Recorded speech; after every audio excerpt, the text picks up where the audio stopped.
രാജ്യസഭയിൽ എംപിയുടെ ഇരിപ്പിടത്തിൽ നിന്ന് പണം കണ്ടെത്തി. കോൺഗ്രസ് എംപി മനു അഭിഷേക് സിംഗ്വിയുടെ ഇരിപ്പിടത്തിൽ നിന്നാണ് നോട്ടുകെട്ടുകൾ കണ്ടെത്തിയത്. വിവരങ്ങളുമായി ഡൽഹിയിൽ നിന്ന് ശരത് ലാൽ ചേരുന്നു. ശരത്, എന്താണ് സംഭവം?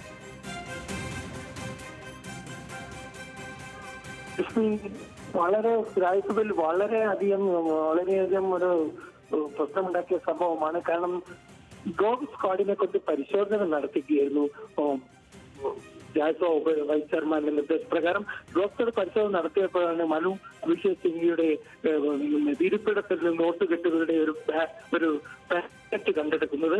ഈ നോട്ടുകെട്ടിൽ ഉള്ള നോട്ടുകൾ വ്യാജമാണെന്നുള്ള ആരോപണം BJP അംഗങ്ങൾ ഉന്നയിച്ചിട്ടുണ്ട്.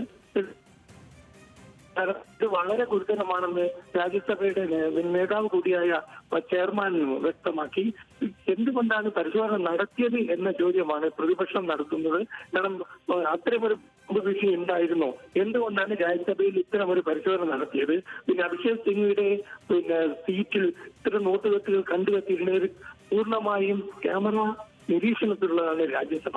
അതിന്റെ വിഷൽ പുറത്തു വിടണം എന്നാണ് പ്രതിപക്ഷം പറയുന്നത്. ഏതായാലും BJP ഇത് സംബന്ധിച്ചോളം അത് കോൺഗ്രസ് എംപിയുടെ ഇരിപ്പിടത്തിൽ നിന്ന് ഇത്രയും നോട്ടുകൾ കണ്ടെത്തിയും ഈ നോട്ടുകൾ വ്യാജ നോട്ടുകൾ ഉണ്ടെന്നും ആരോപിക്കുന്നു. ഏതായാലും ഇപ്പോൾ രാജ്യസഭ ഇതിന്റെ പേരിൽ ബഹളമായിരുന്നു. ഏതായാലും സംഗതി വിചിത്രമായ ഒരു കാര്യമാണ്. രാജ്യസഭയിൽ എംപിയുടെ ഇരിപ്പിടത്തിൽ നിന്ന് കോൺഗ്രസ് എംപി മനു അഭിഷേക് സിംഗ്വിയുടെ ഇരിപ്പിടത്തിൽ നിന്നാണ് നോട്ടുകെട്ടുകൾ കണ്ടെത്തിയിരിക്കുന്നത്.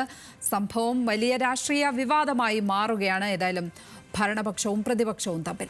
വിശദാംശങ്ങൾ നൽകുകയായിരുന്നു ശരത് ലാൽ ഡൽഹിയിൽ നിന്ന്.